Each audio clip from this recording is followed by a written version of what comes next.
Sa isang payapang bayan sa probinsya, namuhay si Lourdes at Lando ng masaya bilang mag-asawa. Maaga silang nagpakasal, puno ng pangarap para sa kanilang kinabukasan. Magkasama nilang itinayo ang kanilang munting tindahan ng tela na naging pangunahing pinagkukunan ng kanilang kabuhayan.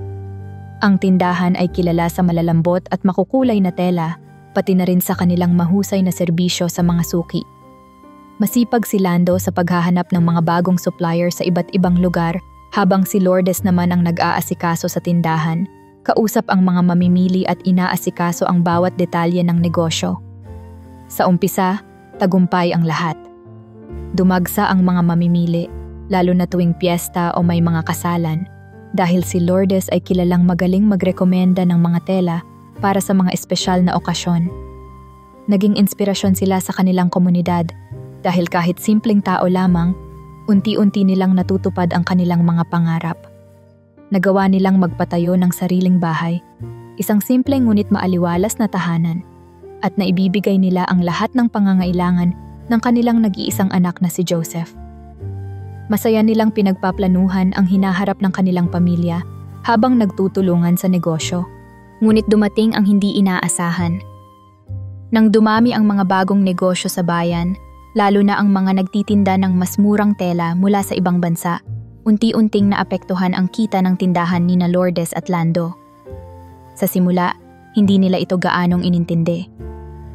"Normal lang ito," sabi ni Lando kay Lourdes isang gabi habang nagbibilang ng kita. "Ang negosyo, minsan mataas, minsan mababa, makakabawi rin tayo." Tumango si Lourdes, umaasang tama ang kanyang asawa. Subalit habang lumilipas ang mga buwan, tila mas lumalala ang kanilang sitwasyon.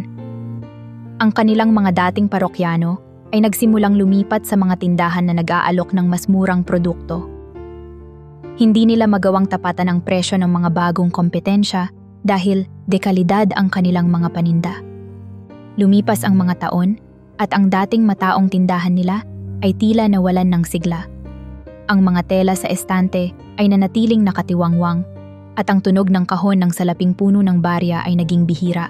Para mapanatili ang negosyo, napilitan silang magbawas ng gastos. Unti-unti nilang isinakripisyo ang kanilang mga luho at kahit ang ilan sa kanilang mga pangangailangan. Si Lourdes, na dati masayahin at puno ng enerhiya, ay unti-unting napagod sa patuloy na pagbagsak ng kanilang kabuhayan. "Lando, hanggang kailan tayo ganito?"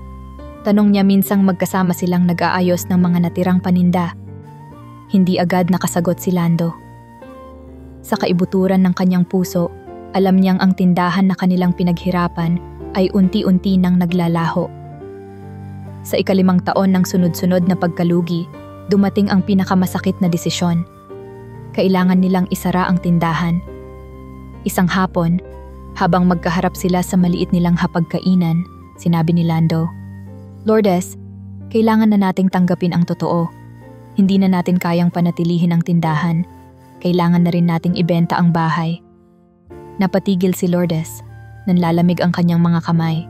Alam niyang darating ang araw na ito pero masakit pa rin itong marinig. Ang pagbenta ng kanilang bahay ay isang emosyonal na hakbang.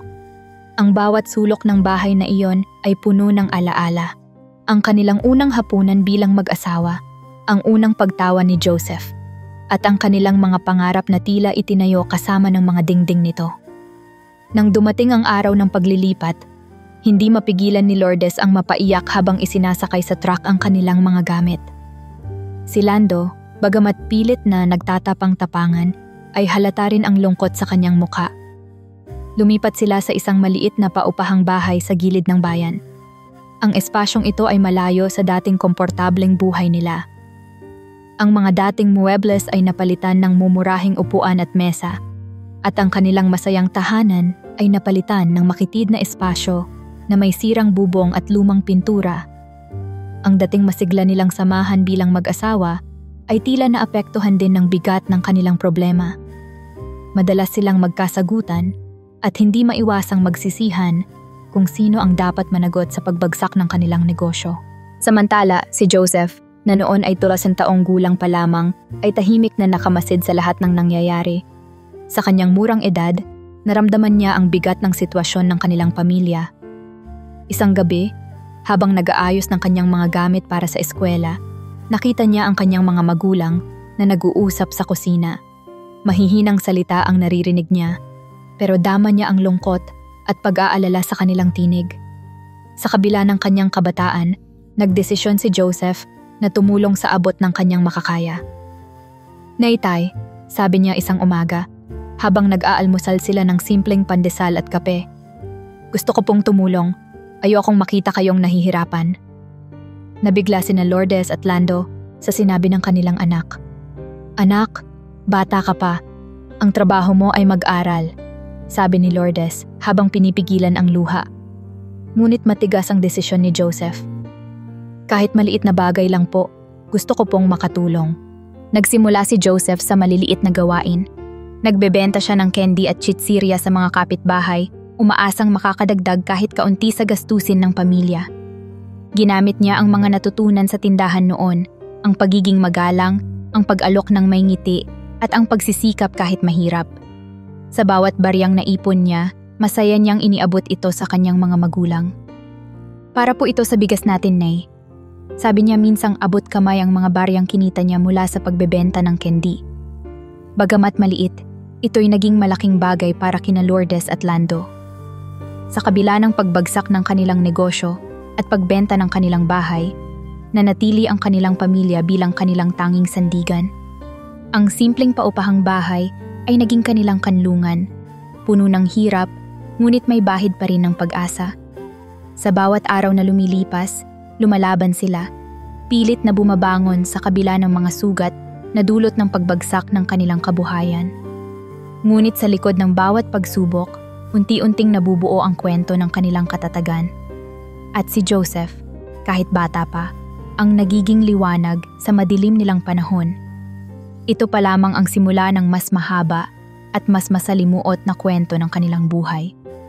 Ang mga hamon na kanilang haharapin ay magiging mas mahirap, ngunit kasabay nito ay ang kanilang panibagong pag-asa.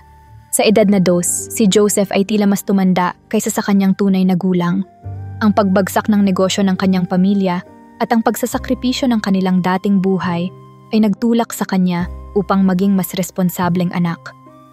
Hindi siya nagreklamo, kahit na minsan ay naisin niyang maranasan ulit ang dating kasaganahan ng kanilang pamilya. Sa halip, ginamit niya ang pagkakataong ito upang patunayan ang kanyang kakayahan at pagmamahal sa kanyang mga magulang. Isang umaga, habang naglalakad si Joseph pauwi mula sa paaralan, napansin niya ang isang matandang lalaki na naglalako ng mga dyaryo sa kalye. Napansin niyang mabilis ang bentahan nito at marami ang bumibili, kaya't bigla niyang naisip na maaari rin siyang magtinda ng dyaryo para makatulong sa pamilya. Kinabukasan, sinubukan niyang magtanong sa tindero kung paano siya makakabili ng mga dyaryo upang maibenta rin. "Gusto mong magtinda, bata?" tanong ng matanda. Tumango si Joseph, puno ng determinasyon sa kanyang mata. "Oo po, gusto ko pong makatulong sa pamilya namin," sagot niya. Dahil sa maayos niyang pakikitungo, tinulungan siya ng tindero na makapagsimula. Binilhan siya ng kaunting mga dyaryo gamit ang ipon mula sa kinita niya sa pagbebenta ng candy. At dito nagsimula ang kanyang bagong trabaho bilang isang batang nagtitinda ng dyaryo. Araw-araw maaga siyang gumigising upang makuha ang mga dyaryong ibebenta niya bago pumasok sa eskwela. Maghapong iniikot ni Joseph ang mga kalsada, sumisigaw ng, "Dyaryo, mainit na balita," sa pag-asang may bibili sa kanya. Sa simula, nahirapan si Joseph. May mga pagkakataon na hindi siya pinapansin ng mga tao at may ilan ding masungit na customer na nagagalit kapag nagkamali siya sa sukli. "Bakit sobra ang sukli mo? Hindi ka marunong magbilang?" Sigaw ng isang ale sa kanya minsang nagtitinda siya sa harap ng isang tindahan. Kahit nahihiya at natatakot, humingi siya ng tawad at inabot ang tamang sukli. Sa halip na panghinaan ng loob, ginamit ni Joseph ang mga pagkakamaling ito upang maging mas maingat. Pinag-aralan niya ng mabuti ang bawat transaksyon, tinitiyak na tama ang sukli niya sa mga bumibili.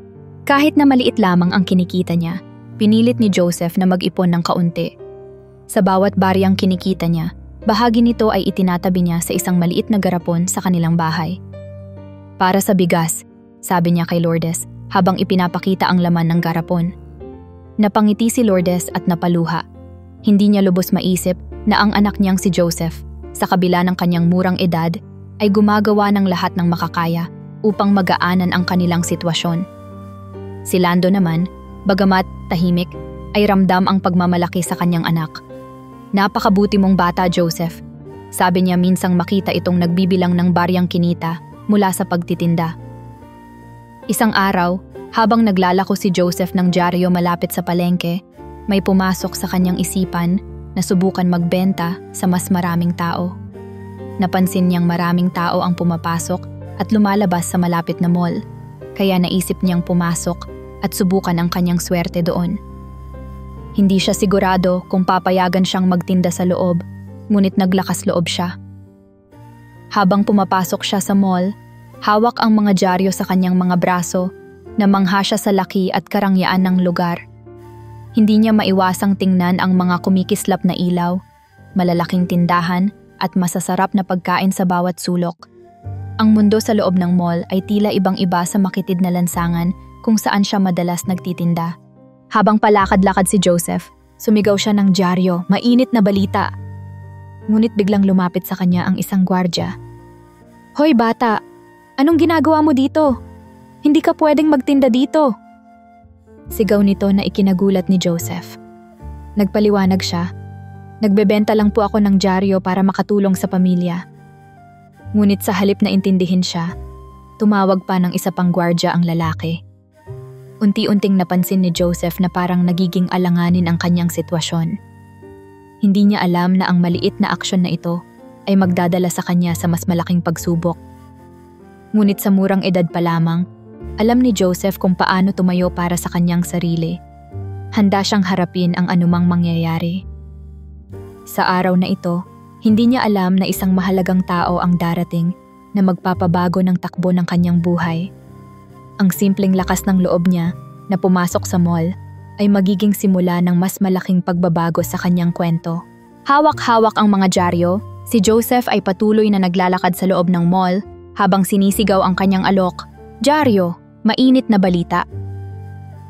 Bagamat nanginginig siya sa kaba dahil alam niyang hindi siya dapat naroon, pilit niyang iniisip na maaaring may bibili at dagdag kita ito para sa kanilang pamilya.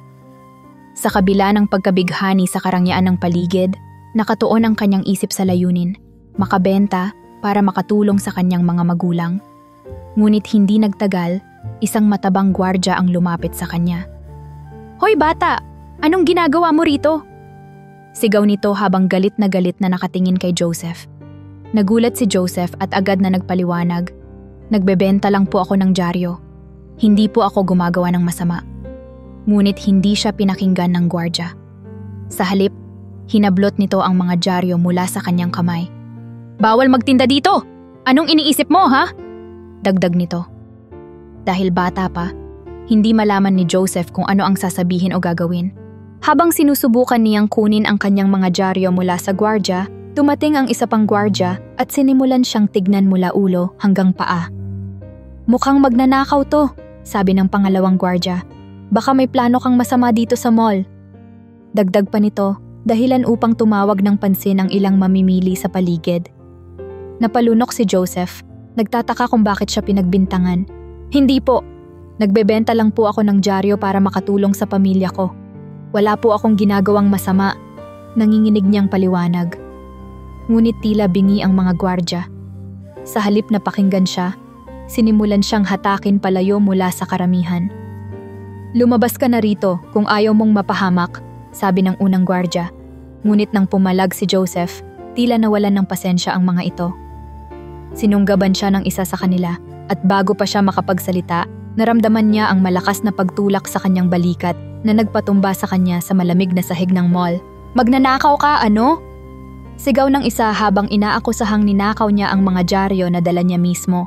Dahil sa ingay ng sitwasyon, dumami ang mga tao sa paligid, nakatingin sa eksena. Ang iba'y nagbulong-bulungan habang ang ilan ay pinili na lamang na huwag makialam.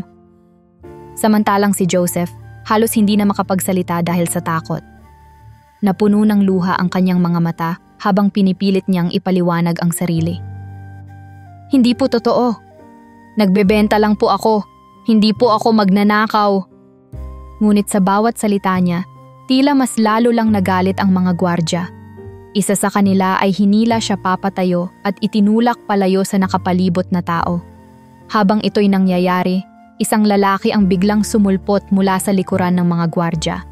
Matangkad, nakasuot ng malinis na polo at may maawain ngunit matalas na tingin.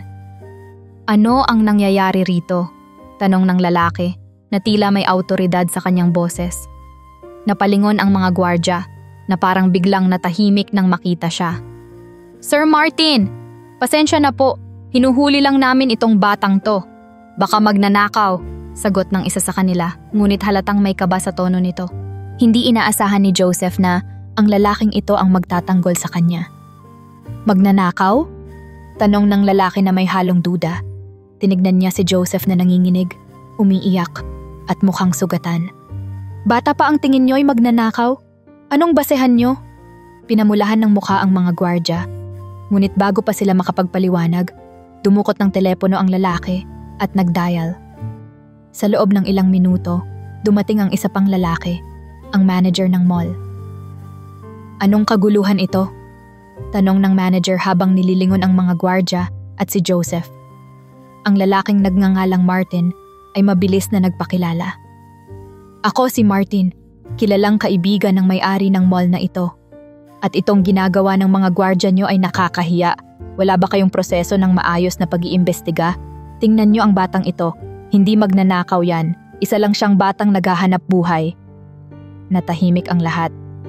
Ang manager, na halatang nahiya sa insidente, ay agad na pinagalitan ang mga gwardya. I'm sorry, Sir Martin. Hindi na ito mauulit, sabi ng manager habang sinusulyapan ang mga gwardya na halatang napahiya. Samantala, si Joseph, bagamat nanginginig pa rin at basang-basa ng luha, ay hindi pa rin makapaniwala sa nangyayari. Tinulungan siya ni Martin tumayo at marahang pinunasan ang dumi sa kanyang damit. Anak, okay ka lang ba? Tanong nito. Tumango si Joseph, bagamat halata ang sakit sa kanyang mukha. Salamat po kuya, mahinang sabi niya. Hindi siya sigurado kung sino ang lalaki, pero ramdam niya ang kabutihan nito. Lumapit si Martin sa kanya at tinapik siya sa balikat. Huwag kang mag-alala, simula ngayon, ako na ang bahala sa'yo. Hindi maipaliwanag ni Joseph ang nararamdaman. Sa gitna ng kanyang takot at kahihiyan, tila may bagong pag-asa na sumilay sa kanyang puso. Sa araw na iyon, isang estranghero ang nagligtas sa kanya. At hindi niya alam na ito ang magiging simula ng isang mas malaking pagbabago sa kanyang buhay. Matapos ang insidente sa mall, si Martin ay hindi na nag-aksaya ng panahon upang tulungan si Joseph. Hinatid niya ang bata pauwi sa kanilang paupahang bahay sa gilid ng bayan. Bit-bit ang mga diaryong kinuha ng mga gwardya mula kay Joseph. Nagulat sina Lourdes at Lando nang makita ang anak nilang may mga pasa at halatang galing sa iyak. Agad na tumakbo si Lourdes upang yakapin si Joseph, habang si Lando naman ay agad na nagtanong. Anong nangyari anak? Bago pa man makapagsalita si Joseph, mahinahong nagpakilala si Martin sa mag-asawa. Ako po si Martin, sabi niya habang nakatingin ng maayos sa mga magulang ni Joseph. Ako po ang tumulong sa inyong anak kanina sa mall. Muntik na po siyang mapahamak dahil sa maling akusasyon ng mga gwardya. Hindi makapaniwala ang mag-asawa sa narinig. Pinakinggan nila ang buong kwento ni Joseph habang tahimik na umiiyak si Lourdes sa gilid, hawak-hawak ang kamay ng anak. Ramdam ni Lando ang bigat ng loob ng kanilang anak ngunit hindi rin niya maitago ang pasasalamat sa lalaking tumulong dito. Maraming salamat po sir. Hindi ko alam kung ano ang gagawin namin kung wala kayo, sabi ni Lando nang may halong kaba at pasasalamat. Wala pong anuman, sagot ni Martin. Ngunit hindi lang po ito tungkol sa pagtulong sa insidenteng iyon. Nakita ko po ang potensyal ng inyong anak. Napansin ko ang determinasyon niya kahit sa murang edad. Kaya't gusto ko pong mag-alok ng tulong. Nagulat sina Lourdes at Lando sa sinabi ni Martin. Anong tulong po ang ibig ninyong sabihin? Tanong ni Lourdes, halatang nag-aalangan ngunit interesado. Umupo si Martin kasama nila at ipinaliwanag ang kanyang plano. Sa nakikita ko po, ang bata ay may potensyal na magtagumpay sa buhay. Gusto kong bigyan siya ng pagkakataong mag-aral sa isang mas maayos na paaralan. Alam kong matalino si Joseph at karapat-dapat siya sa magandang edukasyon. Kaya't gusto kong sagutin ang kanyang pag-aaral. Nanahimik ang mag-asawa. Alam nilang napakagandang alok ito. Ngunit ang ideya na ang isang estranghero ang tutulong sa kanilang anak ay tila mahirap tanggapin sa una. Si Lourdes ay tumingin kay Lando. Naghahanap ng kasagutan. Paano naman po namin mababayaran ang tulong na ito? Tanong ni Lando. Napangiti si Martin at umiling. Walang kapalit. Ito ay isang regalo para sa inyong anak. Sa nakita kong tapang at sipag ni Joseph, naniniwala akong kaya niyang abutin ang malayo sa buhay. Sa kabila ng kanilang pag-aalangan, nagpa siya ang mag-asawa na tanggapin ang alok.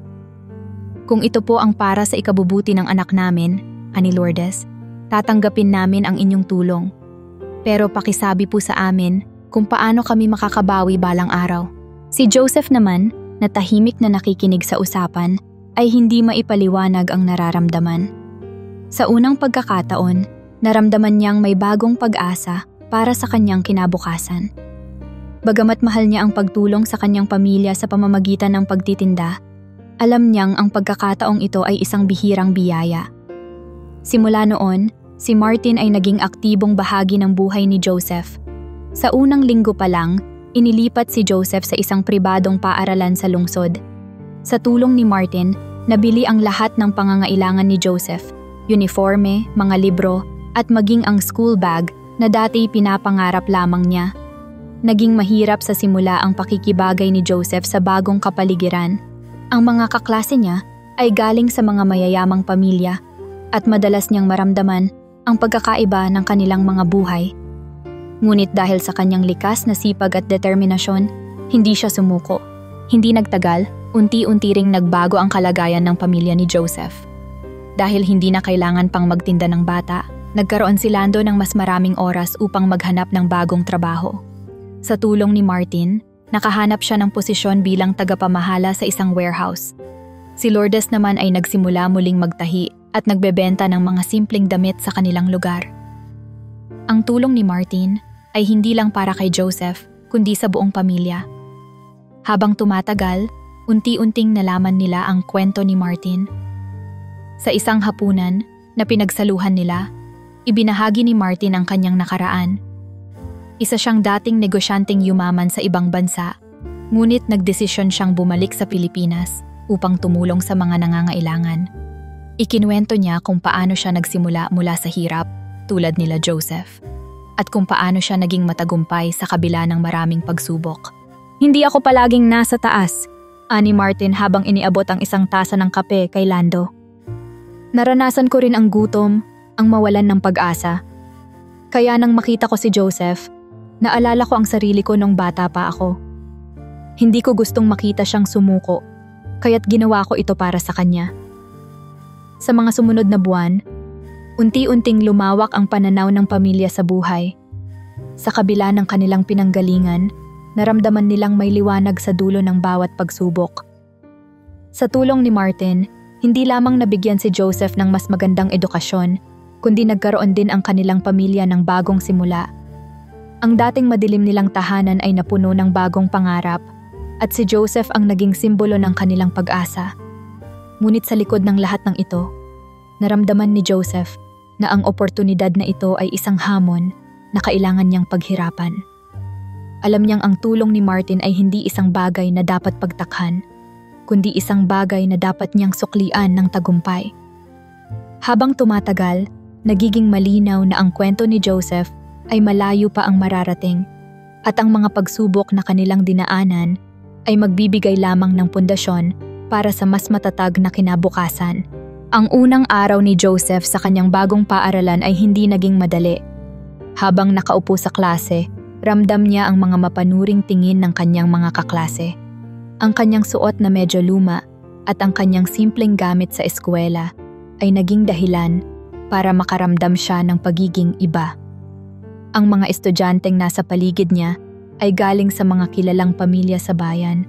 Madalas pinag-uusapan ang mga bagay na hindi niya ma-relate. Mga bakasyon sa ibang bansa, bagong gadgets, at marangyang buhay. Ngunit sa kabila ng kanyang kaba at pagiging out of place, pinangako ni Joseph sa sarili na hindi niya hahayaang maging balakid ang mga ito. Sa unang buwan, Si Joseph ay tahimik lamang sa klase. Madalas niyang gawing libangan ang pagbabasa ng kanyang mga libro sa likod ng silid-aralan. Pinapansin siya ng guro, ngunit hindi siya masyadong nakikisalamuha sa mga kaklase. Subalit habang lumilipas ang mga araw, napansin ng kanyang mga guro ang kanyang dedikasyon. Palaging maayos ang kanyang mga takdang aralin, at sa bawat pagsusulit, palaging mataas ang kanyang marka. Bagamat hindi siya agad napansin ng kanyang mga kaklase, nagsimula silang magtanong-tanong tungkol sa batang tahimik ngunit halatang matalino. Sa isa sa kanilang grupo ng proyekto, nakilala ni Joseph si Elena, isang matalino at mabait na kaklase na nagmula rin sa simpleng pamilya. Madali silang nagkasundo dahil pareho nilang pinahahalagahan ang edukasyon at may parehong ambisyon na umangat sa buhay. Si Elena ang nagbigay ng lakas ng loob kay Joseph na maging mas bukas sa kanyang mga kaklase. Alam mo, Joseph, sabi ni Elena minsang magkasama sila sa library, hindi mahalaga kung saan ka nanggaling. Ang mahalaga ay kung saan mo gustong makarating. Ang pagkakaibigang iyon ang naging simula ng pagbabago sa buhay ni Joseph. Sa tulong ni Elena, unti-unti niyang nahanap ang kumpiyansa sa sarili. Nagsimula na rin siyang makipagkaibigan sa iba, at sa paglipas ng panahon, siya ang naging isa sa mga tinitingala sa kanilang klase. Mula sa pagiging tahimik na bata, unti-unti niyang ipinakita ang kanyang talino at sipag. Sa pagtatapos ng unang taon niya sa paaralan, naging top student si Joseph, bagay na ikinamangha ng kanyang mga guro at kaklase. Habang patuloy ang tagumpay ni Joseph sa paaralan, naging malapit siya kay Martin na patuloy na sumusuporta sa kanya hindi lamang sa pinansyal na aspeto, kundi pati sa kanyang personal na pag-unlad. Madalas silang mag-usap tuwing katapusan ng linggo, kung saan tinuturo ni Martin ang mga prinsipyo ng negosyo. Joseph, sabi ni Martin habang hawak ang isang notebook na puno ng mga formula, ang pagiging masipag ay mahalaga, pero ang pagiging matalino sa desisyon ay mas mahalaga. Kung gusto mong umasenso sa buhay, kailangan mong matutong magplano at mag-isip ng malayo. Sa ilalim ng gabay ni Martin, natutunan ni Joseph ang tungkol sa pamamahala ng pera, kahalagahan ng networking, at kung paano bumuo ng sariling negosyo. Bagamat malayo pa siya sa pagkakaroon ng sariling negosyo, sineryoso niya ang bawat aral na itinuro ni Martin. Ang simpleng pagbibigay ni Martin ng libro tungkol sa entrepreneurship ay naging inspirasyon para kay Joseph na mangarap ng mas malaki. Subalit sa kabila ng progreso sa kanyang buhay, hindi nawala ang mga multo ng kanyang nakaraan. Isang araw, habang pauwi siya mula sa paaralan, bigla niyang nakita ang isang pamilyar na mukha. Isa sa mga gwardya na nanakit sa kanya noon sa mall. Nakatayo ito sa labas ng isang convenience store at ang mga mata nito ay tila nagulat nang makita si Joseph. Bumalik lahat ng sakit at takot sa kanya sa isang iglap. Ngunit sa halip na umiwas, pinilit ni Joseph ang sarili na magpatuloy sa paglakad. Sa kanyang isipan, alam niyang hindi niya hahayaang sirain ng anumang nakaraan ang kanyang hinaharap. Hindi nagtagal, ang parehong gwardya ay nagpakita ulit sa isang lokal na event sa mall na dinaluhan ni Martin kasama si Joseph. Laking gulat ni Joseph nang makita ang mga gwardya na tila sinusubukang kausapin si Martin. Napansin ito ni Martin at agad siyang lumapit kay Joseph. "May problema ba, Joseph?" tanong niya. Hindi agad sumagot si Joseph, ngunit halata sa kanyang mukha ang tensyon. Muling nagbalik sa kanya ang mga alaala ng araw na iyon. Ang pagkakabugbog, ang maling akusasyon, at ang kahihiyang kanyang dinanas. Sila, sabay turo niya sa mga gwardya, sila po ang nanakit sa akin noon. Agad na tumayo si Martin at tumingin ng matalim sa mga gwardya. "Kung may dapat ipaliwanag, siguraduhin ninyong maayos ito," sabi ni Martin na puno ng awtoridad. Hindi na nakapagsalita ang mga gwardya, tila natatakot sa presensya ni Martin. Bagamat natapos ang araw na iyon ng walang malaking sagupaan, alam ni Joseph na ang pagbabalik ng mga gwardya sa eksena ay maaaring magdala ng bagong hamon sa kanilang buhay. Ngunit sa pagkakataong ito, alam niyang mas malakas na siya kaysa noon. Ang lahat ng kanyang natutunan mula sa paaralan, kay Elena at kay Martin ay nagbigay sa kanya ng lakas ng loob upang harapin ang anumang darating. Sa kanyang isipan, isang bagay ang malinaw. Ang kanyang kwento ay hindi magtatapos sa sakit ng nakaraan, kundi sa tagumpay na pilit niyang inaabot. Habang patuloy na umuunlad ang buhay ni Joseph, hindi niya maitatanggi ang malaking papel na ginampanan ni Martin sa kanyang tagumpay. Sa tulong ni Martin, natuto siya ng mga mahahalagang aral sa negosyo at buhay. Mula sa pagiging isang tahimik na batang naglalako ng dyaryo, si Joseph ay unti-unting nakikilala sa kanilang komunidad bilang isang matalinong estudyante na puno ng pangarap. Ngunit kasabay ng pag-abot niya sa kanyang mga pangarap, may isang misteryo tungkol kay Martin na unti-unting lumilinaw. Isang araw, habang nag-aayos si Joseph ng mga dokumento para sa isang business competition sa eskwela, napansin niyang may iniwang envelope si Martin sa kanyang mesa. Sa simula, inakala niyang ito ay isa lamang sa mga business resources na madalas ipahiram ni Martin. Ngunit, nang buksan niya ito, nakita niya ang isang larawan ni Martin na kasama ang isang lalaking pamilyar sa kanya, ang may-ari ng mall kung saan nangyari ang insidente noon. May nakasulat sa likod ng litrato, "Magkapatid, walang pwedeng makaalam." Natigilan si Joseph. Hindi niya maipaliwanag ang nararamdaman, pagkagulat, pagtataka at bahagyang pangamba. Bakit hindi kailanman binanggit ni Martin na may kaugnayan siya sa may-ari ng mall? Bakit tila isang lihim ang kanilang ugnayan? Habang mas pinag-iisipan niya ito, mas lalo siyang napupuno ng mga tanong. Nang sumunod na araw, sa kanilang lingguhang usapan ni Martin, hindi napigilan ni Joseph na tanungin ang lalaki. "Kuya Martin," bungad niya, nanginginig ang boses. "Bakit hindi mo sinabi sa akin na may kaugnayan ka sa may-ari ng mall? Totoo bang magkapatid kayo?" Nagulat si Martin sa tanong ni Joseph, ngunit mabilis niyang sinubukan na baguhin ang usapan. "Hindi mahalaga yon, Joseph," sabi niya, ngunit halata ang kaba sa kanyang boses. "Ang mahalaga ay matulungan kita." Ngunit hindi nagpaawat si Joseph. "Kuya, mahalaga ito. Gusto kong malaman ang totoo. Sino ka ba talaga?"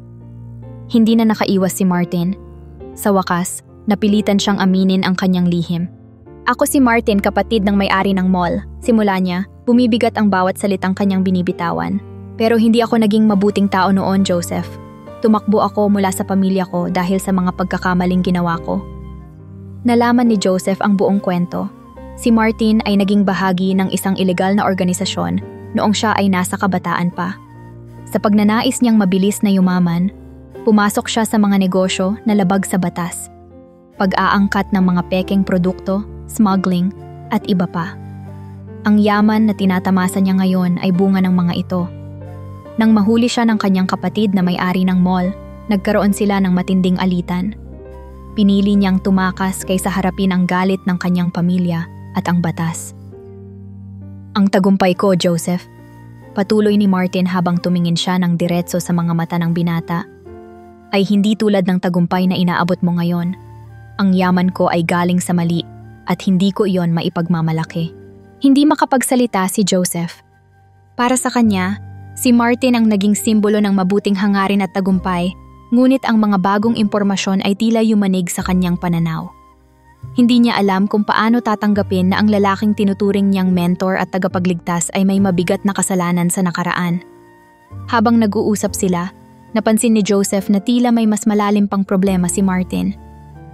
"Bakit ngayon mo lang sinabi sa akin ang lahat ng ito?" tanong niya.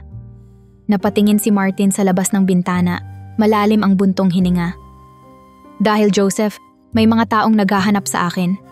At natatakot ako na baka madamay ka at ang pamilya mo." Ayon kay Martin, ang mga dating kasamahan niya sa ilegal na gawain ay nagsisimula nang muling lumitaw. May mga balita siyang naririnig na pilit siyang tinutunton. "Ayoko kayong madamay," ani Martin. "Ayoko nang idikit ang maruming nakaraan ko sa malinis na buhay na sinisimulan mo." Ngunit para kay Joseph, mas lalong naging magulo ang lahat. Hindi niya alam kung paano niya huhusgahan ang taong halos nagbago ng takbo ng kanyang buhay. Siya ba ay magiging mapagpasalamat dahil sa tulong na ibinigay ni Martin? O dapat ba niyang layuan ito dahil sa panganib na dala ng kanyang nakaraan? Habang nagpapalit-palit ang emosyon sa kanyang isipan, isang bagay ang naging malinaw kay Joseph. Ang lihim ni Martin ay hindi na kayang itago magpakailanman. At darating ang araw na kailangang harapin ni Martin ang lahat ng kanyang kasalanan. Ngunit bago iyon, kailangan niyang magdesisyon kung paano niya susuportahan ang taong tumulong sa kanya sa kabila ng lahat ng nalaman niya. Sa gabing iyon, nagising si Joseph sa katotohanan na ang buhay ay hindi palaging itim o puti. May mga bahagi ng kwento ng tao na puno ng kulay abo at ang mga desisyon na kailangang gawin ay mas mahirap kaysa sa inaakala. Alam niyang ito ang magiging pinakamalaking hamon sa kanilang relasyon at ang magiging desisyon niya ay maaaring magbago ng takbo ng kanyang buhay at ni Martin, magpakailanman. Pagkatapos malaman ang lihim ni Martin, si Joseph ay hindi mapakali. Para sa kanya, ang lalaking tinuturing niyang bayani at mentor ay biglang naging isang tao na puno ng mga tanong at kontrobersya. Habang nakaupo sa kanyang maliit na kwarto, hawak ang envelope na naglalaman ng mga ebidensya ng nakaraan ni Martin, si Joseph ay nag-isip ng malalim. Napuno ng magkasalungat na emosyon ang kanyang puso, utang na loob para sa lahat ng naitulong ni Martin at pagkasuklam sa mga kasalanang tila tinakasan nito. Kinabukasan, hindi na niya mapigilan ang damdamin at nagdesisyong kausapin ang kanyang mga magulang. Sa hapagkainan, habang tahimik silang nagsasalo-salo ng simpleng hapunan, nilabas ni Joseph ang kanyang saloobin. "Nay, Tay, kailangan ko pong sabihin ito," simula niya habang nanginginig ang boses. "May nalaman po ako tungkol kay Kuya Martin." Napatingin sina Lourdes at Lando sa anak nilang halatang hindi mapakali. "Ano yon, anak?" tanong ni Lourdes, may halong kaba sa tinig. Ikinuwento ni Joseph ang lahat ng nalaman niya. Ang pagiging kapatid ni Martin ng may-ari ng mall, ang ilegal na gawain nito noong kabataan niya, at ang mga taong naghahanap sa kanya ngayon. Tahimik lamang na nakikinig ang kanyang mga magulang, halatang nagulat, ngunit sinusubukang intindihin ang sitwasyon. "Anak," sabi ni Lando pagkatapos ng ilang saglit na katahimikan, "alam kong marami siyang naitulong sa iyo at sa atin. Pero hindi natin pwedeng ipikit ang ating mga mata sa katotohanan. Kung totoo ang mga kasalanan niya, kailangan niyang harapin ang mga ito." Sumang-ayon si Lourdes, ngunit halata sa kanya ang takot. "Ang mahalaga, Joseph, huwag kang madadamay. Mahal ka namin, anak. Ayaw naming masaktan ka sa anumang paraan." Habang pinapakinggan niya ang kanyang mga magulang, mas lalong nabuo ang desisyon ni Joseph na harapin si Martin at kumbinsihin itong ayusin ang mga pagkakamali nito. Sa kanilang susunod na pagkikita, dinala ni Joseph ang usapan kay Martin. Habang nasa isang tahimik na coffee shop sila, nilabas ni Joseph ang envelope na may litrato at iba pang dokumento. "Kuya Martin, hindi na kita kayang lokohin. Alam ko na ang lahat," sabi niya ng direkta. Napabuntong hininga si Martin, halatang alam na niyang darating ang sandaling ito. "Joseph, hindi ko intensyon na itago ito habang buhay," sagot ni Martin habang nakatingin sa envelope. "Pero hindi ko rin alam kung paano ko haharapin ang lahat ng ito." "Kuya, marami kang naitulong sa akin," ani Joseph, nangingilid ang luha. "Hindi ko tinatanggihan ang mga ginawa mong kabutihan. Pero alam kong hindi ka magiging tunay na malaya kung hindi mo aaminin ang mga kasalanan mo." Tumahimik si Martin, tila bumigat ang hangin sa paligid nila. "Joseph, natatakot ako," sabi niya sa wakas. "Natatakot akong mawala ang lahat, ang buhay na tinayo ko, ang tiwalang ibinigay mo at ng pamilya mo sa akin." Ngunit hindi sumuko si Joseph. "Kuya, ang tunay na tagumpay ay hindi nasusukat sa kayamanan o taglay na kapangyarihan. Nasa pagtanggap ito ng pagkakamali at pagsisikap na maitama ito." Sa murang edad, tila naging mas matanda si Joseph sa kanyang pananalita. Halatang nagkaroon siya ng tapang na harapin ang masakit na katotohanan. Hindi naging madali para kay Martin ang magdesisyon. Sa mga sumunod na araw, pilit niyang iniwasan si Joseph, tila sinusubukan na maghanap ng paraan upang takasan muli ang kanyang nakaraan. Ngunit sa bawat sandali ng katahimikan, bumabalik sa kanyang isipan ang sinabi ni Joseph.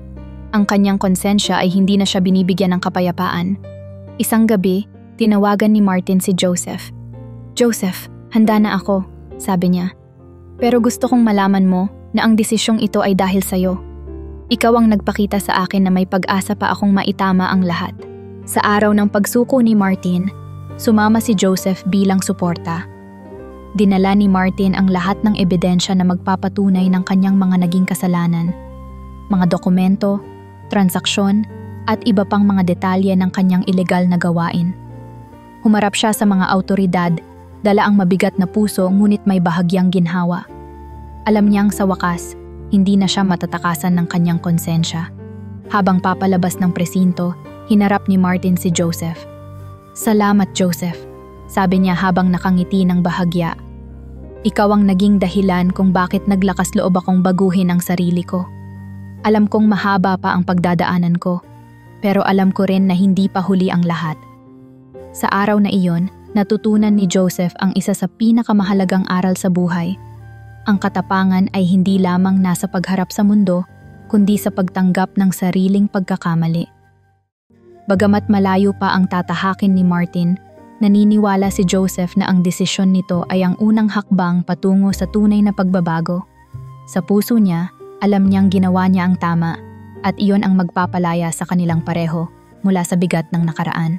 Sa araw ng pagsuko ni Martin, sumama si Joseph bilang suporta.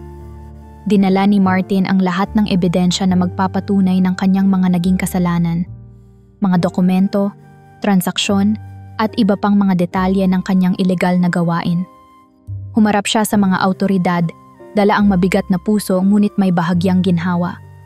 Alam niyang sa wakas, hindi na siya matatakasan ng kanyang konsensya. Habang papalabas ng presinto, hinarap ni Martin si Joseph. "Salamat, Joseph," sabi niya habang nakangiti ng bahagya. "Ikaw ang naging dahilan kung bakit naglakas loob akong baguhin ang sarili ko. Alam kong mahaba pa ang pagdadaanan ko, pero alam ko rin na hindi pa huli ang lahat." Sa araw na iyon, natutunan ni Joseph ang isa sa pinakamahalagang aral sa buhay. Ang katapangan ay hindi lamang nasa pagharap sa mundo, kundi sa pagtanggap ng sariling pagkakamali. Bagamat malayo pa ang tatahakin ni Martin, naniniwala si Joseph na ang desisyon nito ay ang unang hakbang patungo sa tunay na pagbabago. Sa puso niya, alam niyang ginawa niya ang tama, at iyon ang magpapalaya sa kanilang pareho mula sa bigat ng nakaraan. Ang pagsuko ni Martin sa mga awtoridad ay nag-iwan ng malaking pagbabago sa buhay ni Joseph at ng kanyang pamilya.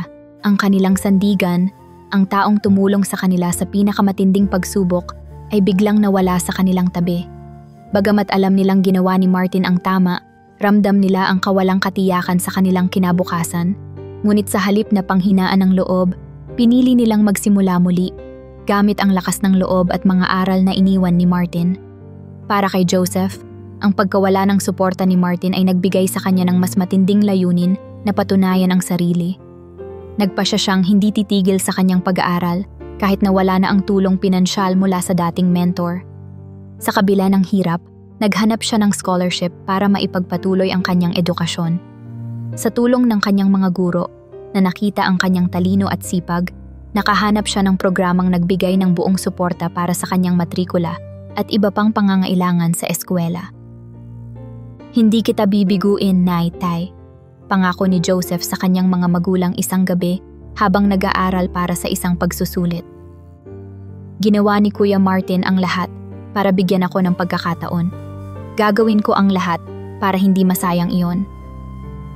Ramdam ni na Lourdes at Lando ang determinasyon ng kanilang anak, kaya't nagdesisyon silang magsimula rin ng panibagong hakbang para makatulong sa kanilang pamilya. Si Lourdes at Lando, na minsang nawalan ng pag-asa sa pagbagsak ng kanilang negosyo, ay nagbalik loob sa kanilang dating kalakalan, ang pagnenegosyo. Sa simpleng puhunan mula sa kanilang naipon at suporta mula sa ilang kaibigan, muling nagbukas si Lourdes ng isang maliit na tindahan sa kanilang komunidad. Sa simula, ang tindahan ay nagbebenta ng mga gamit pangkusina at murang damit, ngunit sa patuloy na pagsisikap nila, unti-unting dumami ang kanilang mga customer. Si Lando naman ay tumulong sa pagbili ng paninda at pagbebenta ng mga ito sa palengke. Kahit maliit ang kita sa umpisa, ramdam nila ang kasiyahan sa muling pagbubuo ng kanilang pangarap. Habang abala sina Lourdes at Lando sa kanilang negosyo, si Joseph naman ay nagpatuloy sa pagbubuo ng kanyang mga plano. Ang mga aral na itinuro ni Martin, ang prinsipyo ng negosyo, tamang pamamahala ng pera, at ang kahalagahan ng pagbibigay halaga sa mga tao ay nagsilbing pundasyon ng kanyang pangarap. Sa tuwing may libreng oras, naglalaan si Joseph ng panahon para magbasa ng mga libro tungkol sa negosyo, makinig sa mga seminar online, at magdiskubre ng mga paraan upang makapagsimula ng sariling negosyo. Sa isang pagkakataon, habang naglalakad pa uwi mula sa eskwela, napansin ni Joseph ang isang tindahan ng school supplies na tila luma at hindi napapanatili ng maayos. Isang ideya ang pumasok sa kanyang isipan.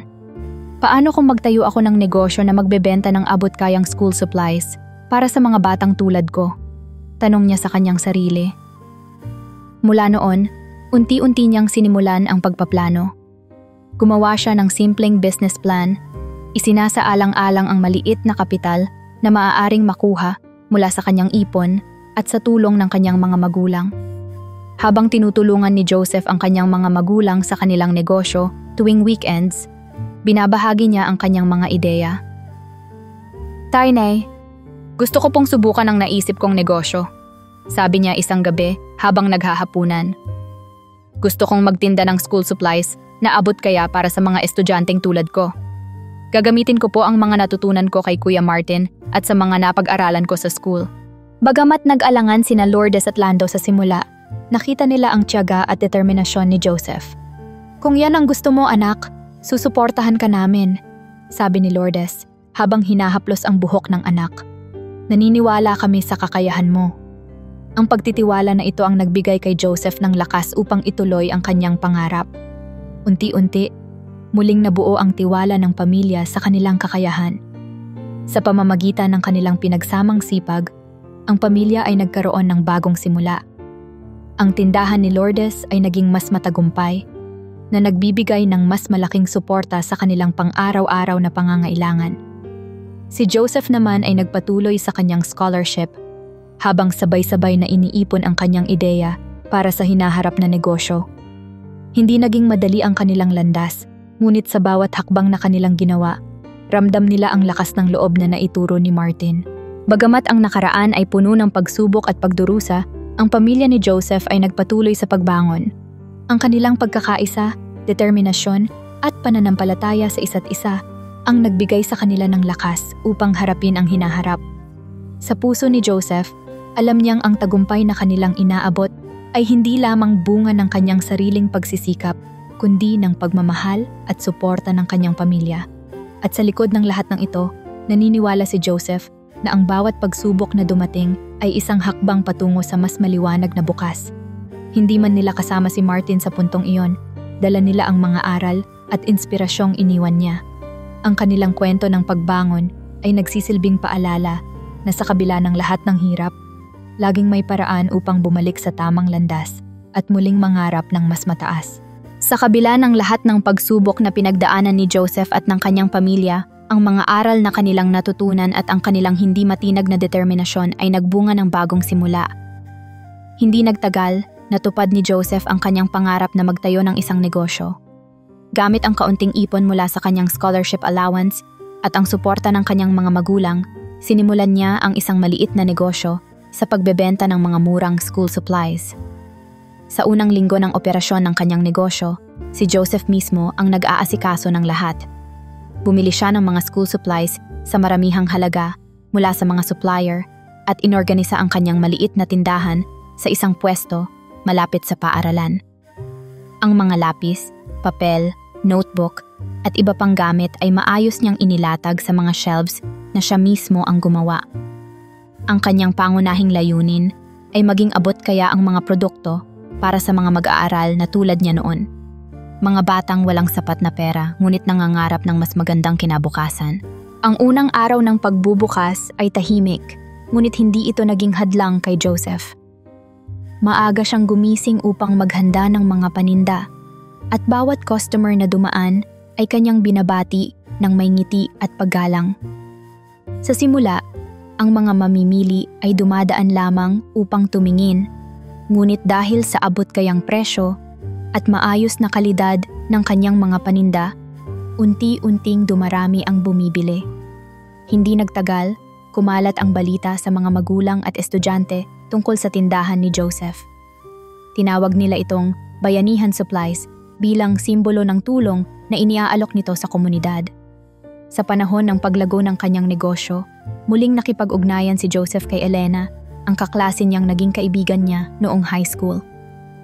"Elena, kailangan ko ng tulong mo," sabi ni Joseph sa isang tawag. "Gusto kong mas maraming tao ang makaalam sa tindahan ko. Alam kong magaling ka sa marketing, kaya't baka pwede mo akong tulungan." Si Elena, na kasalukuyang nag-aaral ng marketing sa kolehiyo, ay agad na pumayag. Dumating siya sa tindahan ni Joseph at agad na nagbigay ng mga ideya upang mas maging kilala ang negosyo nito. "Kailangan mong magdagdag ng posters at flyers," sabi ni Elena habang tinutulungan si Joseph mag-isip ng mga simpleng slogan. "Pwede rin tayong maglagay ng promos, tulad ng discount kapag bumibili ng maramihan." Sa tulong ni Elena, unti-unting nakilala ang Bayanihan Supplies, hindi lamang sa kanilang bayan, kundi sa mga karatig probinsya. Nag-organisa si Elena ng mga simpleng marketing events, tulad ng libreng school supplies para sa mga nangangailangan at mga promo tuwing pasukan.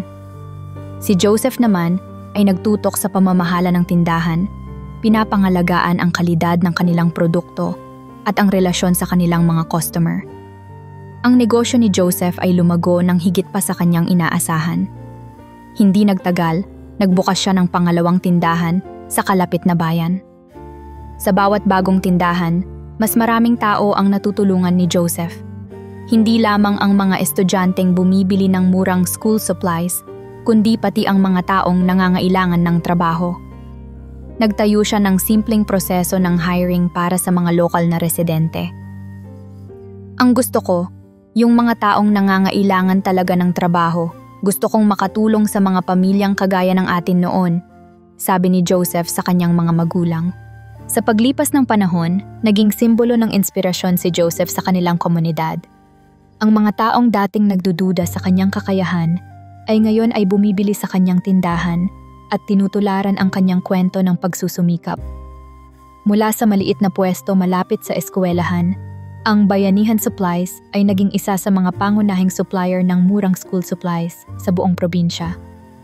Sa bawat tindahan na binubuksan ni Joseph, tinutukan niya ang pagbibigay ng trabaho sa mga taong nangangailangan. "Hindi lang ito negosyo," sabi niya minsang kausap si Elena. "Ito ay paraan para ibalik ang tulong na natanggap ko noon. Kung hindi dahil sa mga taong tumulong sa akin, hindi ako makararating dito. Kaya gusto kong magbukas ng pinto para sa iba." Ang paglagong ito ay hindi lamang tungkol sa negosyo. Ito ay patunay na ang determinasyon, sipag, at paniniwala sa tamang layunin ay maaaring magdala ng tagumpay kahit sa pinakamahirap na sitwasyon. Sa bawat araw na dumadaan, si Joseph ay nagiging mas kumpiyansa sa kanyang kakayahan, habang ang kanyang pamilya ay patuloy na bumabangon at sumusuporta sa kanya. Ngayon, si Joseph ay hindi na lamang isang batang nangangarap. Isa na siyang negosyanteng pinahahalagahan ang kanyang komunidad. Ngunit alam niyang ang kanyang kwento ay hindi pa tapos. Habang mas marami siyang nararating, patuloy siyang nag-iisip kung kailan niya muling makikita si Martin, ang taong nagsimula ng lahat ng ito. Sa likod ng kanyang tagumpay, nananatili ang tanong, magiging bahagi pa ba si Martin ng kanyang mas maliwanag na hinaharap? Lumipas ang 2 taon mula nang sumuko si Martin sa mga awtoridad. Sa panahong iyon, marami ang nagbago sa buhay ni Joseph at ng kanyang pamilya. Ang Bayanihan Supplies ay patuloy na lumago at naging simbolo ng abot-kayang edukasyon sa kanilang probinsya. Si Joseph ay nakilala bilang isang inspirasyon, isang halimbawa ng sipag at determinasyon. Ngunit sa kabila ng kanyang tagumpay, nanatili sa kanyang puso ang alaala ni Martin, ang taong nagbukas ng daan para sa lahat ng ito, kahit pa puno ng kontrobersya ang nakaraan nito. Isang umaga, habang abala si Joseph sa pag-aayos ng inventaryo sa kanyang tindahan, may pumaradang sasakyan sa harapan. Bumaba mula rito ang isang pamilyar na mukha na matagal na niyang hindi nakikita. Si Martin, nakasuot ng simpleng polo at may dalang maliit na bag, ay dahan-dahang lumapit sa pintuan ng tindahan. Napatigil si Joseph, natulala sa hindi inaasahang tagpo. "Joseph!" bungad ni Martin. Ang boses ay halatang puno ng emosyon. Matagal ko nang hinihintay ang araw na ito. Hindi agad nakapagsalita si Joseph. Sa dami ng pagkakataong naisip niya ang muling pagkikita nila, hindi niya inakala na mangyayari ito sa isang simpleng araw. Nang makalapit si Martin, agad siyang yumuko. "Patawarin mo ako, Joseph," sabi nito habang halatang nagpipigil ng luha. "Hindi ko alam kung paano kita haharapin, pero gusto kong magpasalamat sa lahat ng ginawa mo para tulungan akong itama ang aking buhay." Sa puntong iyon, nakita ni Joseph ang ibang Martin. Hindi na ang dating kumpiyansadong tao na puno ng yaman at impluwensya, kundi isang mapagpakumbabang lalaki na handang itama ang kanyang nakaraan. Lumapit si Joseph at tinapik ang balikat ni Martin. "Kuya Martin," sabi niya, "wala kang kailangang ipaliwanag. Alam kong hindi naging madali para sa'yo, pero ang mahalaga ay bumalik ka bilang isang mas mabuting tao." Nag-usap silang dalawa sa loob ng tindahan. Ikinuwento ni Martin ang mga pinagdaanan niya sa kulungan, kung paano siya tumulong sa mga awtoridad para mas mahuli ang ibang mga sangkot sa ilegal na gawain. Dahil sa kanyang kooperasyon, napagaan ang kanyang sentensya at ngayon ay binigyan siya ng pagkakataon na muling magsimula. "Joseph, hindi ko na kayang balikan ang dati kong buhay," sabi ni Martin. "Pero gusto kong bumawi sa lahat ng nagawa kong mali. Nagsimula ako ng bago, pero gusto kong maging bahagi ulit ng buhay mo, kung papayagan mo." Ngumiti si Joseph. "Kuya Martin, simula pa lang ng lahat ng ito, ikaw na ang naging inspirasyon ko. Pero may hiling ako sa'yo. Kung babalik ka sa buhay namin, gusto kong siguraduhin mong magiging isang mabuting tao ka. Hindi lang para sa amin, kundi para na rin sa sarili mo." Tumango si Martin at mula noon ay sinimulan nilang muling buuin ang kanilang relasyon. Sa kabila ng simpleng pamumuhay na pinili ni Martin, nagpasya siyang magbigay ng kapital upang matulungan si Joseph sa pagpapalago ng negosyo. "Joseph, gusto kong gamitin ang natira sa aking yaman sa tamang paraan. Narito ang maliit na puhunan na maaari mong gamitin para mapalawak pa ang iyong tindahan," sabi ni Martin habang iniaabot ang isang sobre na naglalaman ng malaking halaga ng pera. Sa simula nag-aalangan si Joseph na tanggapin ito. Ngunit nang makita niya ang sinseridad ni Martin, nagdesisyon siyang gamitin ito bilang isang pagkakataon upang mas makatulong sa komunidad. Ginamit nila ang kapital upang makapagbukas ng mas malaking warehouse para sa Bayanihan Supplies, na ngayon ay hindi na lamang nagbebenta ng school supplies, kundi pati mga aklat, uniforme at iba pang kagamitan para sa mga estudyante. Sa tulong ni Martin, mas naging organisado ang operasyon ng negosyo at natutukan nila ang mas malawak na merkado. Ang kanilang pagtutulungan ay naging mas malinis at mas makatotohanan. Si Martin, sa halip na umasa sa shortcut o ilegal na pamamaraan, ay nagpakita ng dedikasyon sa paggawa ng tama. Naglaan siya ng oras upang turuan ang mga empleyado ni Joseph ng tamang pamamahala, habang si Joseph naman ay patuloy na nag-ambag ng mga bagong ideya upang mas mapaganda ang serbisyo ng kanilang negosyo. Habang magkasamang nagtatrabaho, hindi maiwasan ni Martin na mapahanga sa kung ano ang narating ni Joseph.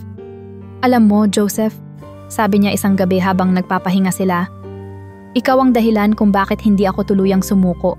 Salamat sa pagbibigay mo sa akin ng pagkakataon na bumawi." Hindi nagtagal, muling nakilala si Martin sa komunidad bilang isang bagong tao, isang tao na bumangon mula sa kanyang nakaraan at nagpasya na itama ang kanyang landas. Sa tulong ni Joseph, nagawa niyang mapanumbalik ang tiwala sa sarili at sa mga tao sa paligid niya. Ang kanilang kwento ng muling pagkikita at pagtutulungan ay naging simbolo ng pagbabago at pagbawi. Ang Bayanihan Supplies ay hindi na lamang negosyo, kundi isang lugar kung saan nagsisimula ang mga bagong pangarap, hindi lamang para kay Joseph, kundi para rin kay Martin. Ngunit sa kabila ng kanilang tagumpay, alam nilang hindi pa tapos ang kanilang laban. Sa bawat araw na lumilipas, handa nilang harapin ang anumang hamon, ngayon bilang magkasangga at pamilya. Sa patuloy na pag-unlad ng Bayanihan Supplies, nagsimulang kumalat ang balita tungkol sa tagumpay ni Joseph at ng kanyang negosyo. Ang kanyang tindahan ay naging simbolo ng pag-asa sa kanilang komunidad. lalo na para sa mga estudyanteng nangangailangan ng abot kayang gamit sa eskwela. Ngunit habang lumalawak ang kanyang impluensya, hindi maiwasan ang pagkakaroon ng mga taong naiinggit sa kanyang tagumpay. Mga dating kakompetensya na hindi matanggap na ang isang simpleng tindahan ay malampasan ang kanilang matagal ng negosyo. Isang araw, isang hindi inaasahang problema ang sumalubong kay Joseph. Dumating ang isa sa kanyang mga empleyado, dala ang balitang may nagkakalat ng maling impormasyon tungkol sa Bayanihan Supplies. "Sir, may mga tao pong nagsasabi na hindi maganda ang kalidad ng mga paninda natin," sabi nito, halatang nag-aalala. "At may ilang customer po ang tumigil sa pagbili sa atin." Hindi nagtagal, napag-alaman ni Joseph na ang mga mapanirang balitang ito ay nagmumula sa mga dating kakompetensya niya sa negosyo. Ang mga tindahan na dati niyang tinitingala ay nagkaisa upang sirain ang kanyang reputasyon. Gumamit ang mga ito ng iba't ibang taktika, mula sa pagpapakalat ng maling balita hanggang sa pagbebenta ng murang produkto na halos walang tubo upang maagaw ang kanyang mga parokyano. May ilang beses ding nagkaroon ng sabotahe sa kanilang inventaryo, tulad ng pagbili ng maraming paninda at bigla ang pagbabalik nito para lang guluhin ang operasyon ng tindahan. Nagsimula nang maapektuhan ang negosyo ni Joseph. Bumaba ang kanilang kita at ang mga dating masugid na customer ay nag-umpisang magdalawang isip. Ramdam ni Joseph ang bigat ng sitwasyon. Isang gabi, habang nagmi-meeting sila ni Elena sa opisina, hindi na napigilan ni Joseph ang kanyang pag-aalala. "Paano natin malalabanan ito, Elena? Halos sirain na nila lahat ng pinaghirapan natin," sabi niya, hawak ang isang report na nagpapakita ng pagbaba ng kanilang sales. Ngunit si Elena, na naging matibay na kaagapay ni Joseph mula pa noong umpisa, ay hindi natinag. "Joseph, hindi tayo pwedeng sumuko. Kung gusto nilang pabagsakin tayo, ipakita natin sa kanila kung bakit tayo nagtagumpay sa simula pa lang. Hindi sa paninira, kundi sa sipag at integridad." Nagpasiya silang gumawa ng estratehiya upang harapin ang mga pagsubok. Una, naglunsad sila ng kampanya upang ipakita sa publiko ang tunay na kalidad ng kanilang produkto. Sa tulong ni Elena, naglabas sila ng mga patotoo mula sa kanilang mga loyal na customer. Gumamit sila ng social media upang ipakita ang proseso ng kanilang negosyo, mula sa pagbili ng dekalidad na produkto hanggang sa maayos na serbisyo sa bawat customer. Nagbigay din sila ng mga diskwento at promo upang muling mahikayat ang mga customer na subukan ang kanilang tindahan. Kasabay nito, humingi si Joseph ng tulong mula sa kanyang pamilya. Si Lourdes at Lando, na parehong may karanasan sa negosyo, ay muling sumabak upang tumulong. Si Lando ang tumutok sa pagbabantay sa inventaryo, habang si Lourdes naman ay naging aktibo sa pag-aasikaso ng customer relations. "Walang ibang magtatanggol sa negosyo natin kundi tayo," sabi ni Lourdes sa kanilang mga empleyado. "Kaya't gawin natin ang lahat ng makakaya natin." Sa tulong ng kanyang pamilya at mga kaibigan, dahan-dahang nanumbalik ang tiwala ng publiko sa Bayanihan Supplies. Ang mga maling balita ay napalitan ng positibong mga kwento mula sa kanilang mga customer. Isang mahalagang sandali para kay Joseph ay nang makuha nila ang suporta ng isang malaking paaralan sa probinsya na nagdesisyong bumili ng kanilang school supplies para sa libu-libong estudyante. Ngunit hindi rito natapos ang laban. Ang mga kakompetensya ni Joseph ay patuloy na gumagawa ng paraan upang guluhin ang kanyang negosyo. Isang araw, nalaman ni Joseph na may isa sa kanyang mga empleyado na binayaran ng kanyang mga kakompetensya upang magbigay ng impormasyon tungkol sa kanilang operasyon. Sa halip na magalit, mahinahon niyang kinausap ang empleyado at ipinaliwanag kung bakit mahalaga ang tiwala sa kanilang kumpanya. "Hindi tayo makakaligtas sa ganitong klase ng problema kung hindi tayo nagtutulungan," sabi niya. Napahiya ang empleyado at nangakong hindi na niya ito uulitin. Sa huli, ang pagiging kalmado at matalino ni Joseph sa pagharap sa mga problema ang naging dahilan ng kanilang tagumpay laban sa mga kontrabida. Natutunan niya na hindi lamang sapat ang maging masipag at matalino. Kailangan din ng tibay ng loob at kakayahang magpatawad. Sa bawat pagsubok na dumating, mas tumatag si Joseph bilang isang leader, hindi lamang para sa kanyang negosyo, kundi para na rin sa kanyang pamilya at mga empleyado.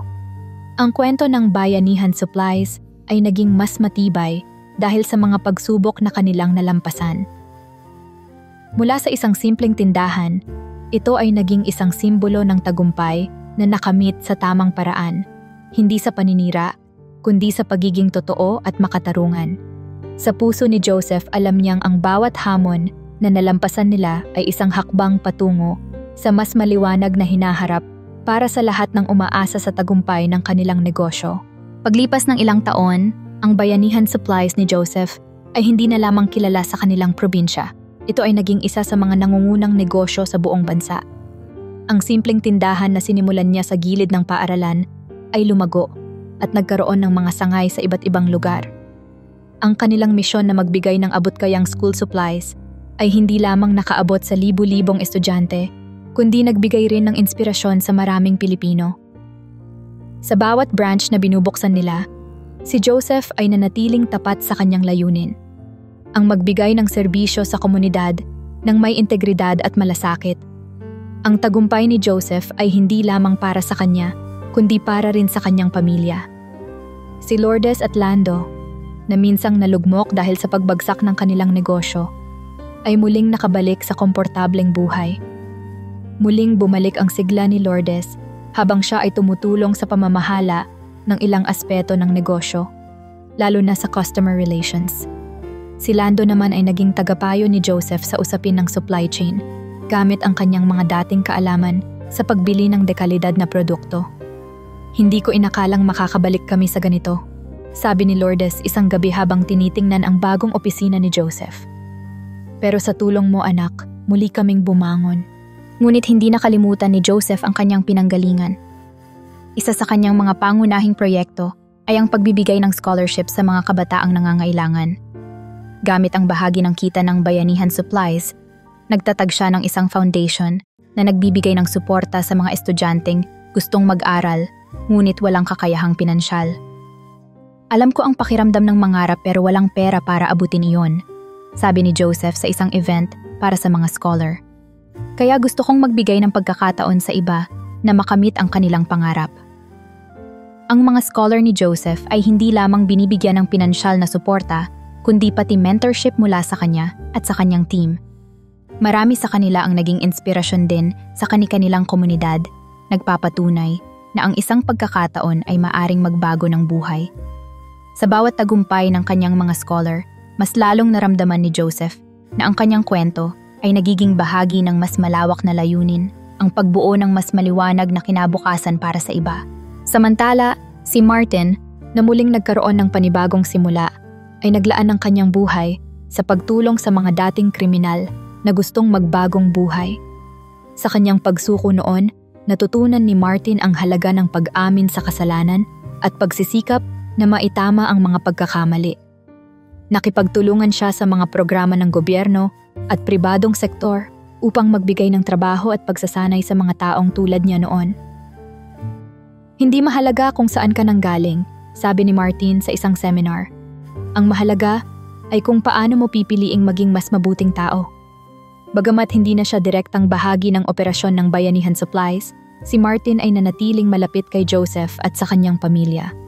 Sa tuwing magkakaroon sila ng family gathering, laging naroon si Martin, tinuturing na bahagi ng pamilya sa kabila ng kanyang nakaraan.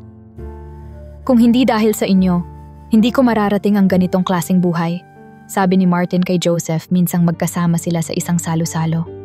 Salamat sa pagkakataon na binigay mo sa akin. Ang pamilya ni Joseph ay nagdiwang ng kanilang tagumpay sa kabila ng lahat ng kanilang pinagdaanan. Sa isang simpleng pagdiriwang sa kanilang bahay, nagtipon-tipon ang kanilang mga mahal sa buhay at mga kaibigan. Si Lourdes na minsang nag-aalala kung paano bubuhayin ang kanyang anak, ay ngayon ay masayang nag-aasikaso ng mga bisita. Si Lando, na dating nagdusa sa bigat ng pagkalugi, ay ngayon ay abala sa pagbabahagi ng mga kwento ng kanilang tagumpay. Si Martin, na dating puno ng kasalanan at takot, ay nakaupo sa isang sulok, ngumiti habang pinagmamasdan ang pamilya ni Joseph na puno ng ligaya. Anak, sabi ni Lourdes habang niyayakap si Joseph, lahat ng ito ay dahil sa'yo. Sa sipag mo, sa determination mo, At sa pagmamahal mo sa pamilya, napakabuti mong tao. Yumakap din si Lando at idinagdag, proud na proud kami sa'yo. Ngunit si Joseph, sa halip na akuin ang lahat ng papuri, ay ngumiti at tumingin sa kanyang pamilya. Hindi ko magagawa ito kung wala kayo. Lahat ng naabot ko ay dahil sa pagmamahal at suporta nyo. Sa gabing iyon, napagtanto ng pamilya ni Joseph na ang tagumpay ay hindi lamang nasusukat sa kayamanan o sa dami ng negosyo. Ito ay nasa pagmamahal, pagkakaisa, at pagsusumikap na buuin muli ang kanilang mga pangarap sa kabila ng mga hamon. Ang kwento nila ay isang patunay na ang bawat pagsubok ay kayang lampasan at ang bawat pagkakamali ay maaaring maitama sa tamang landas. Habang lumalaki ang tagumpay ng Bayanihan Supplies at ng kanyang scholarship program, napagtanto ni Joseph na hindi lamang ito tungkol sa negosyo o pera. Para sa kanya, ang tunay na tagumpay ay nasusukat sa kung paano makakatulong sa iba at makakapagbago ng buhay. Dahil dito, nagdesisyon siyang itatag ang Pangarap Foundation, isang organisasyon na naglalayong tumulong sa mga batang katulad niya noon, mga batang nangangarap ngunit walang sapat na oportunidad upang makamit ito. Ang Pangarap Foundation ay nagbigay ng higit pa sa edukasyon. Naglunsad ito ng mga programa para sa vocational training, mentorship at emotional support para sa mga kabataang dumaranas ng parehong hirap na pinagdaanan ni Joseph at ng kanyang pamilya. Isa sa mga pinaka-popular na proyekto ng foundation ay ang Balik-Aral Program, na tumutulong sa mga kabataang nakapagtigil sa pag-aaral upang makabalik sa eskwela. Ang mga beneficiaries nito ay hindi lamang tumanggap ng suporta sa matrikula, kundi pati ng pagkain, kagamitan at gabay upang matiyak na magtatagumpay sila. Sa isang event ng foundation, tumayo si Joseph sa harap ng maraming tao, mga estudyante, guro, at pamilya ng mga beneficiaries. Habang nakatingin sa mga batang nasa audience, naalala niya ang kanyang sariling kwento. "Ako rin," sabi niya habang nangingilid ang luha, "ay minsang nangangarap habang nagtitinda ng dyaryo sa kalsada. Akala ko noon, imposibleng maabot ang pangarap ko.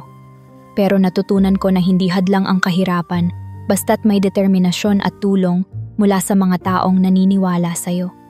Ang kwento ni Joseph ay naging inspirasyon hindi lamang sa kanyang komunidad, kundi sa buong bansa. Na-feature ang kanyang kwento sa mga pahayagan, radyo, at television, at siya ay naging tagapagsalita sa iba't ibang conference at seminar. Palagi niyang binabanggit na ang lahat ng kanyang nakamit ay dahil sa pagsusumikap, tamang prinsipyo, at higit sa lahat sa pagmamahal at suporta ng kanyang pamilya. Sa kabila ng kanyang abalang buhay, hindi nakalimutan ni Joseph ang kanyang personal na buhay. Si Elena, na naging katuwang niya sa negosyo mula pa noong simula, ay nanatili sa kanyang tabi. Ang kanilang pagkakaibigan ay unti-unting lumago hanggang sa naging mas malalim na damdamin. Sa isang simpleng hapunan kasama ang kanilang pamilya, inalok ni Joseph si Elena ng kasal. "Elena," sabi niya habang hawak ang kamay nito, "hindi ko makakamit ang lahat ng ito kung wala ka sa tabi ko. Gusto kong makasama ka habang buhay." Ang kanilang kasal ay isang payak, ngunit masayang selebrasyon. Dumalo ang kanilang pamilya, kaibigan, at mga taong natulungan nila sa kanilang negosyo at foundation.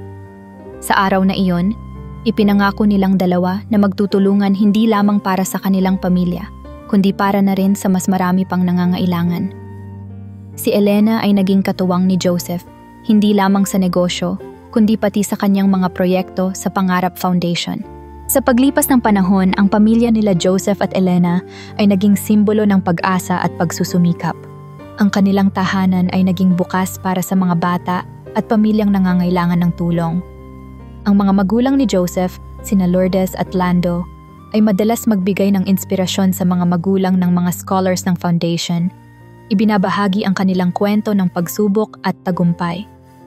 Sa isang reunion ng kanilang pamilya at foundation, habang pinagmamasdan ni Joseph ang mga batang tumatawa at naglalaro sa kanilang likod bahay, napansin niya ang kanyang ina na nakangiti sa kanya. "Anak," sabi ni Lourdes habang hinahaplos ang kanyang balikat, "napakalayo na ng narating mo. Pero ang pinakamasaya sa lahat ay ang makita kang ginagamit ang tagumpay mo para tumulong sa iba." Ngumiti si Joseph. "Hindi ko ito magagawa kung hindi dahil sa inyo, Nay. Kayo ang dahilan kung bakit ako nagsikap. Ang pangarap ko ay hindi lang para sa akin, kundi para rin sa ating lahat.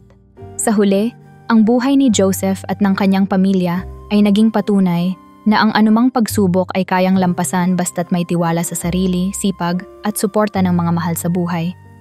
Ang Pangarap Foundation ay patuloy na nagbibigay liwanag sa buhay ng marami, habang ang pamilya ni Joseph ay nanatiling matatag, puno ng pagmamahalan at inspirasyon. Habang nagpapalipas ng hapon kasama ang kanyang pamilya, naalala ni Joseph ang araw na naglalako siya ng dyaryo sa kalsada, ang insidente sa mall, at ang lahat ng hirap na kanilang pinagdaanan. Ngayon, siya ay nakaupo sa tuktok ng tagumpay, ngunit ang kanyang mga paa ay nanatiling nakatapak sa lupa. Sa kanyang puso, alam niyang ang tunay na yaman ay hindi ang kayamanan sa pera, kundi ang kakayahang magbago ng buhay ng iba. At sa tahimik na pag-aabang ng araw, sinabi niya sa sarili, hindi dito nagtatapos ang pangarap. Ngayon pa lang nagsisimula ang mas malaking misyon.